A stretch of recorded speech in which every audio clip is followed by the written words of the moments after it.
Hello children, welcome to online video classes. In our last video class, we discussed regarding two classes of algae. One was Chlorophyceae, another one was Phaeophyceae, in which we have studied their general characteristics with their examples. In today's video, we will discuss one more class of algae, that is Rhodophyceae. Remember the next class of algae, that is Rhodophyceae. Rhodophyceae are commonly called as red algae. Remember, Rhodophyceae are commonly called as red algae. Why they are called as red algae? Why they appear red in color? Due to the presence of the dominant pigment called R-phycoerythrin. They have the red colored dominant pigment called R-phycoerythrin, because of which the Rhodophyceae appear red in color and hence commonly called as red algae. Coming to their habitat, where usually the red algae are mainly distributed. Remember, the red algae are mainly found in the marine habitat. They are found in salty water. They are found in the salty water, means the marine aquatic habitat. Particularly, they are more number concentrated in the warm places. The regions which are more warm, in warm places, they are more concentrated. Which algae? The red algae. Red algae are marine in their habitat and they are concentrated in more number in the warmer places.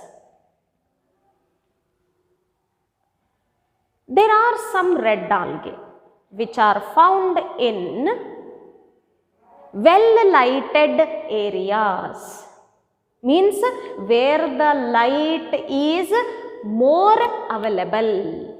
Remember, there are some red algae which are found in well lighted areas, particularly onto the surface of the water. Remember, they are found close to the surface of water so that they can get or they can absorb the light completely. Hence, we say they are found in well lighted areas. But there are some red algae which are found very deep of the marine habitat. In the very depth of the marine habitat, you can find red algae where the light penetration is very difficult. Means less lighted areas are the regions where you find some red algae are adapted. Means the red algae, some are found in well lighted areas, that is onto the surface of the water, but there are some red algae which are found in the greater depth where the light is very less penetrating. Light is very less penetrating. This is all about their habitat. How is their body form? Usually the red algae are multicellular body form. They are usually multicellular, but there are some red algae which forms complex body organization. There are some red algae which forms a very giant, or we can say the complex body organization is formed by the red algae. Remember, there are some red algae which are usually multicellular, but some red algae forms complex body organization. Coming to the reserved food material, means in which form does the red algae store the food material? In which form does the red algae store the food material?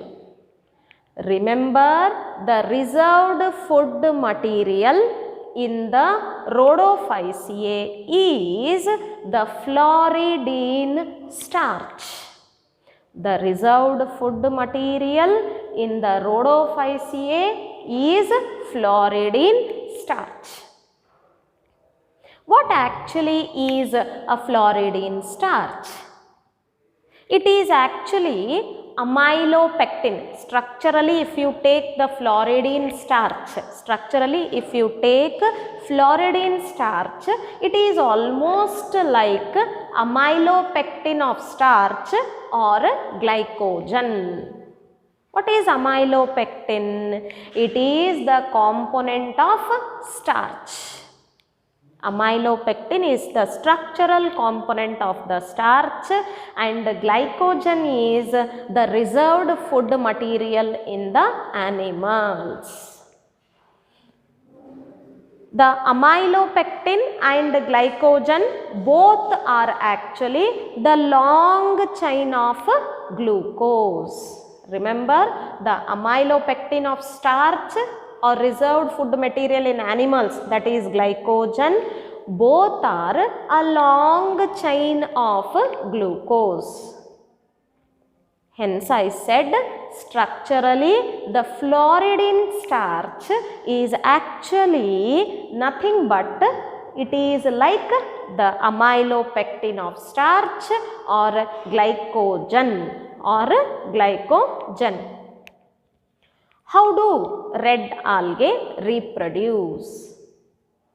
Like other green algae or brown algae, even Rhodophyceae also reproduce by, as usual, 3 methods. They are vegetative method, sexual reproduction, and the sexual reproduction. The vegetative method is by fragmentation. Vegetative method is by fragmentation. Means the main plant body splits into 2 or more than 2 fragments, and these fragments will develop into new plant body. This is about vegetative method. What about asexual reproduction? Asexually, the Rhodophyceae reproduce by producing asexual spores. But remember, the asexual spores of the red algae, are non-motile.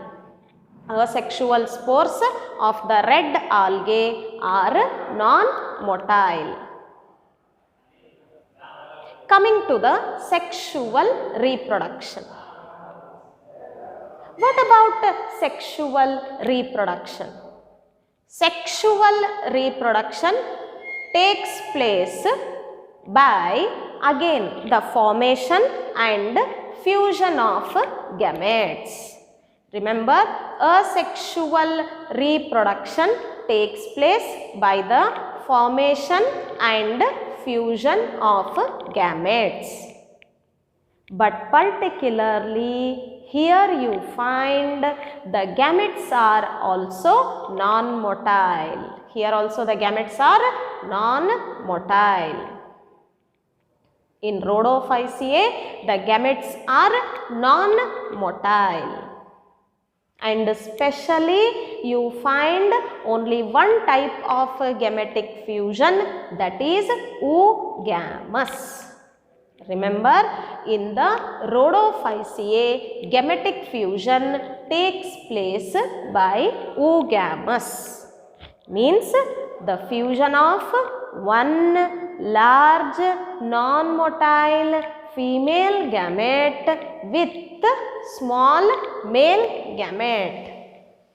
But both the gametes here are non-motile.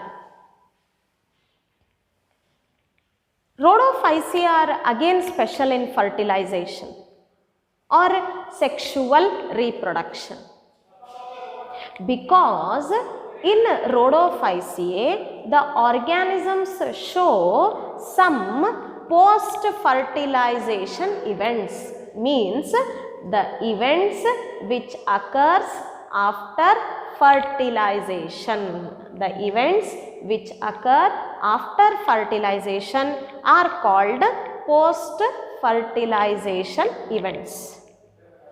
The red algae show the post-fertilization events, which is especially seen in the red algae.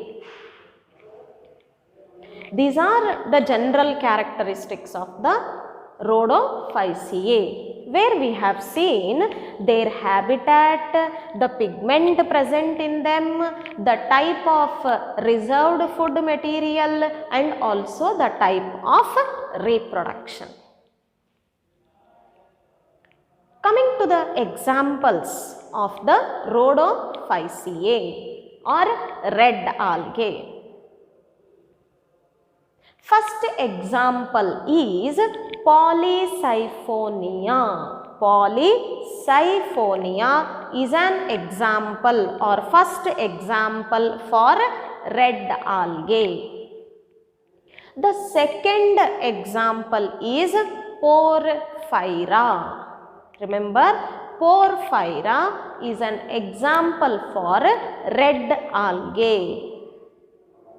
The third example is Gracilaria. Gracilaria is one more example for red algae. The last example for Rhodophyceae is Gelidium. The last example is Gelidium. Are the four different examples for red algae. Are the four different examples for red algae. I repeat all the four examples again. First one Polysiphonia. Second one Porphyra. Third one Gracilaria. And the last one is Gelidium. This is all about the last class of the algae, that is Rhodophyceae. With this, we have completed all the different classes and its characteristics along with examples. Let us take one quick glance in all the three algae. Coming to the pigment. What is the pigment in Chlorophyceae? In Chlorophyceae, the main pigments in the Chlorophyceae are chlorophyll A and chlorophyll B. These are the two green pigments which you find in the green algae, hence they appear grass green in color. in second one, that is Phaeophyceae.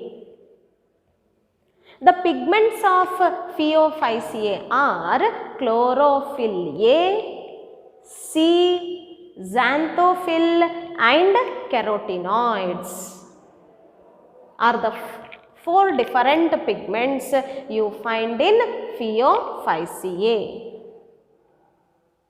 But in the Phaeophyceae, they have fucoxanthin. They have a fucoxanthin as a special type of xanthophyll. And depending on the amount of xanthophyll pigment, the Phaeophyceae may show variation in the color from olive green to different shades of brown. This is all the pigment in Phaeophyceae. What about the Rhodophyceae? In Rhodophyceae, the dominant pigment is R-phycoerythrin. R-phycoerythrin. The reserved food material in the Chlorophyceae. The reserved food material in the Chlorophyceae is mainly in the form of starch within a special storage bodies called pyrenoids. But apart from that, they also store in the form of proteins or in the form of oil droplets. Coming to the Phaeophyceae. In Phaeophyceae, you find the reserved food material may be either in the form of laminarin or mannitol. Laminarin or mannitol. What about the reserved food material in Rhodophyceae? In Rhodophyceae, the reserved food material is in the form of floridine starch. It is in the form of floridine starch. What about reproduction? In all the three algae, you find vegetative method, asexual reproduction as well as sexual reproduction. Vegetative method by fragmentation is common in all the three classes of algae. But asexual spores in Chlorophyceae are motile. But in Phaeophyceae, the asexual spores are biflagellated. They are biflagellated. But Rhodophyceae asexual spores are non-motile. They are non-motile.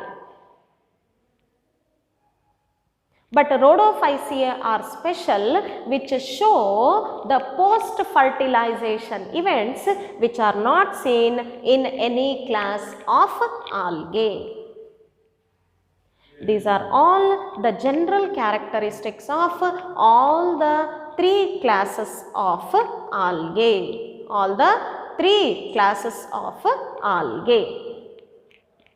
This completes the characteristics of all the three classes of algae. Next, we have to discuss about the economic importances of the algae. Remember, we will discuss about the economic importances of the algae. Economic importances means we will understand how actually the algae are useful to human beings. How actually the algae are useful to human beings will be understood in the economic importances of the algae. The first economic importance of the algae, how algae is useful to man. Remember about usually half of the total carbon dioxide, means the total amount of carbon dioxide which is present in the atmosphere. Remember, the total amount of carbon dioxide which is present in the atmosphere, among that half of the amount of carbon dioxide, remember, half of the total amount of carbon dioxide is fixed by the algae, is fixed by the algae. Fixed by the algae means they will take the carbon dioxide during photosynthesis for synthesis of sugars, or we can say glucose. Remember, the first economic importance of the algae is among the total amount of carbon dioxide, about 50%, or we can say half of the total amount of carbon dioxide is fixed. Fixed means, remember, utilizing that carbon dioxide to synthesize the stable compound or stable molecules for producing the energy. We call it as a carbon dioxide fixation. By which process they fix the carbon dioxide? They carry out the photosynthesis.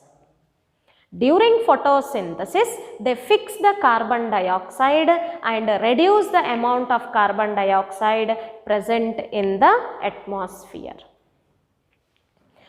One more important use of the algae. The second benefit of algae is, remember, they are very much beneficial for purifying the air. They are very much beneficial for purifying the air. How actually? I said you in the last use that the algae utilize carbon dioxide during photosynthesis, of course, but the carbon dioxide which is taken inside by the plants during photosynthesis, after synthesis of carbon molecules like sugar molecules, they will release the oxygen in their immediate environment. They will release the oxygen in their immediate environment and increase the amount of dissolved oxygen in the aquatic habitat.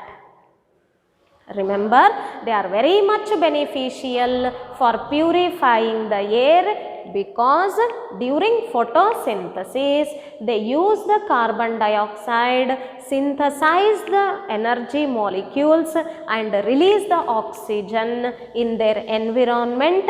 Hence, they increase the amount of dissolved oxygen. This is about the second use of the algae. The third benefit or use of the algae. Remember, we say algae are the paramount importance. Paramount importance means superiorly important. Superiorly important means they are very much important in higher end. They are paramount important as, remember, primary producers. They are very much important as primary producers. Primary producers means they form the base for many food cycles in the aquatic habitat. In the aquatic habitat, they form the base. They form the base or the first organisms for the food chain. means most of the organisms, they depend on the algae as a source of food. Hence we call them as primary producers. Why they are depending on algae? Why we call algae as primary producers? Because utilizing light energy, they synthesize many energy rich compounds. Utilizing light energy, these are the first organisms to synthesize the energy rich compounds in the aquatic habitat and forms the base or the first organism in the any basic food chain. In the any basic food chain. Remember, algae are paramount importance as primary producers of many energy rich compounds and form the basic organism in the food chain of aquatic habitat. Food chain of aquatic habitat.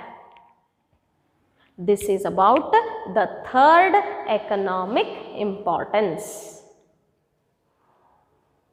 Moving on with the next economic importance of the algae. What is the next economic importance of the algae? Remember, among 70 different marine species, among 70 different marine species, the 3 species of marine habitat, the 3 important species of marine habitat like Porphyra, Laminaria and Sargassum. Remember, the 3 marine species among 70 marine species like Porphyra, Laminaria and Sargassum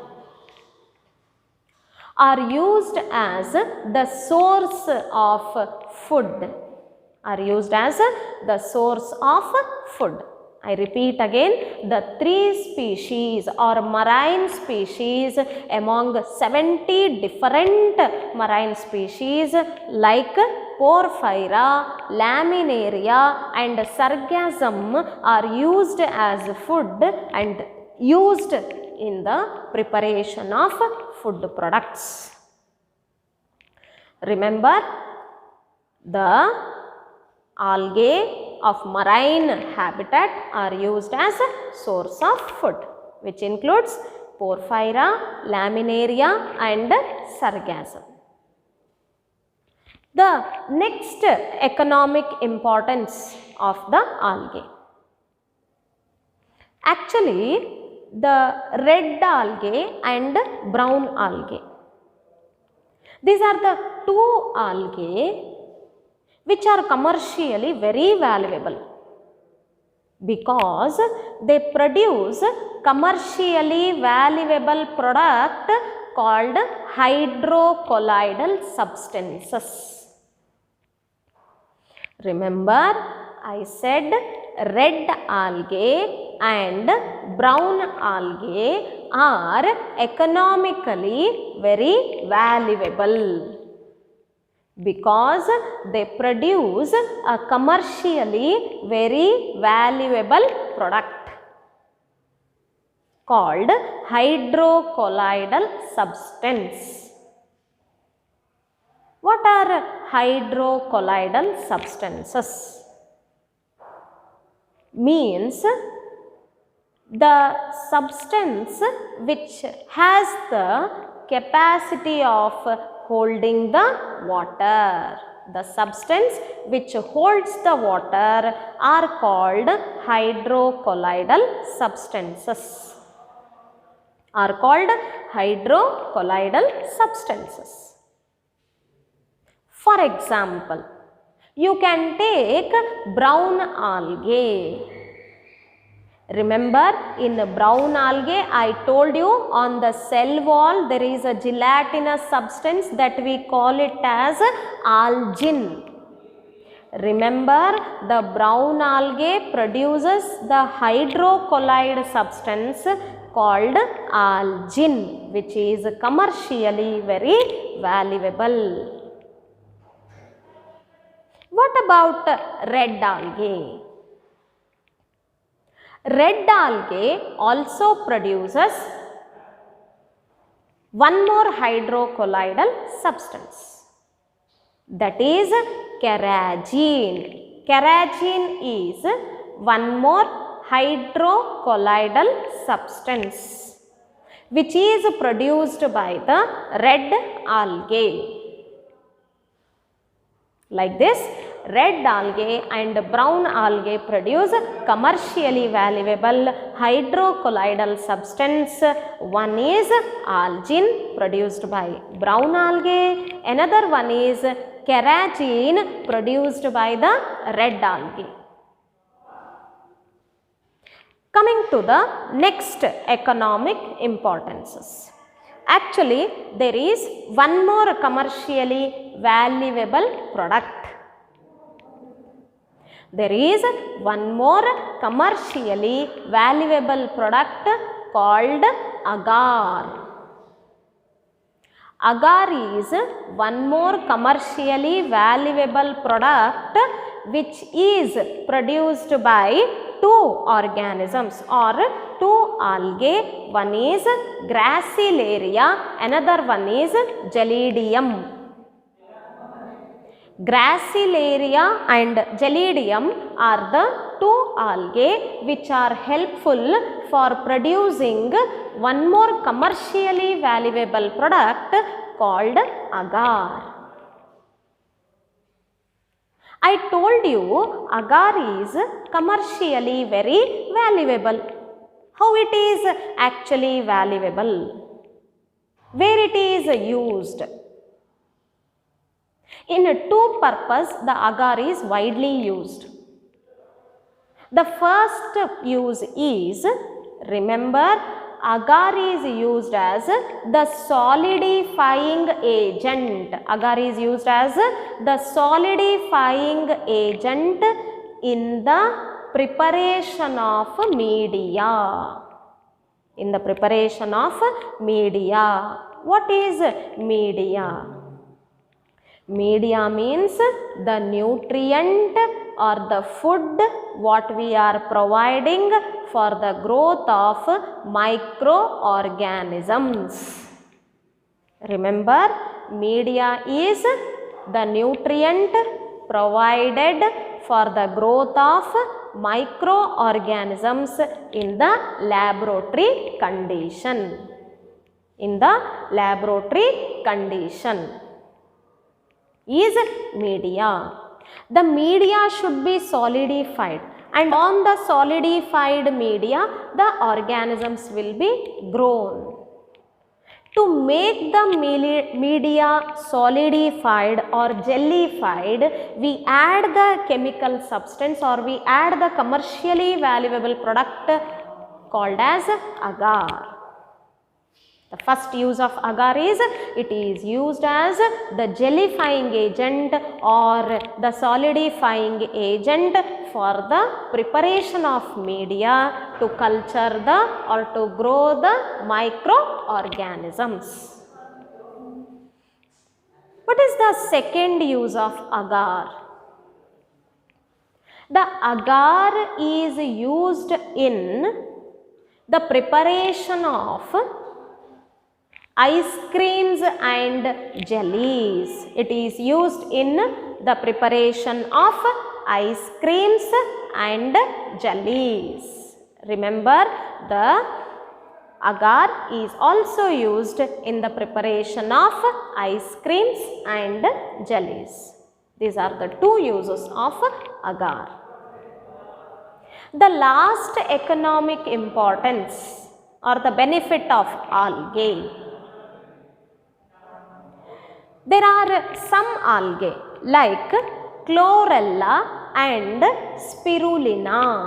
There are two algae called chlorella and spirulina. They are very much rich in their protein source.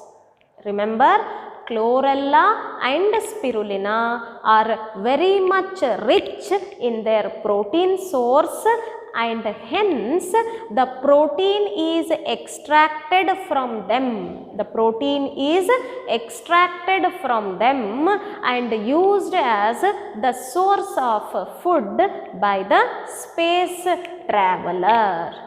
Used as food by the space traveler.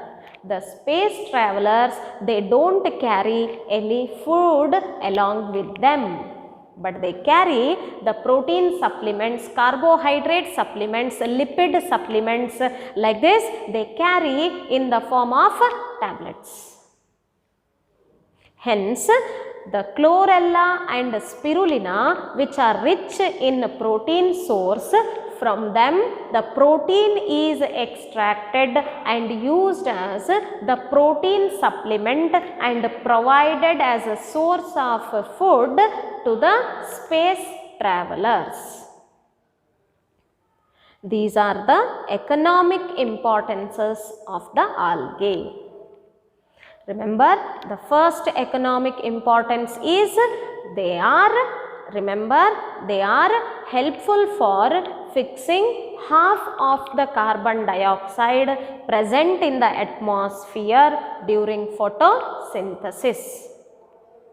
The second one is, being photosynthetic, they release the oxygen in their surrounding environment and increase the amount of dissolved oxygen in their environment. The third use is they are paramount importance as the primary producers for the synthesis of energy rich compounds, because of which they form the base or the first organism in the food chain, particularly in the aquatic habitat. The next economic importance was some of the marine algae like Porphyra, Laminaria and Sargassum. They are used as the source of food. The next one is the red algae and brown algae are commercially valuable because they produce one valuable product called hydrocolloidal substance. The hydrocolloidal substance produced by the brown algae is algin, red algae is carrageen. The next economic importance is one of the commercial product called agar extracted from Gracilaria and Gelidium is used in the preparation of media for the growth of microbes and also used in the preparation of ice creams and jellies. The last economic importance is there are two important algae, one is spirulina, another one is chlorella, which is beneficial or which are rich in protein source, hence they are extracted or from them proteins are extracted as the source of protein and used by the space traveler. These are all the economic importances of the algae. And this completes all the economic importances of the algae, and this completes everything regarding the class algae, which was the first class in the plant kingdom. This is all about today's video. In my next video, I come up with the next class of the plant kingdom.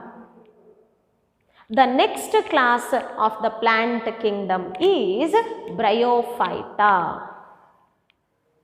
We'll study the general characteristics of the Bryophyta, their economic importances, and also what group of plants are included in bryophytes with examples will be discussed in my next video. See you in next class with class Bryophyta. Until then, take care of your children. Bye.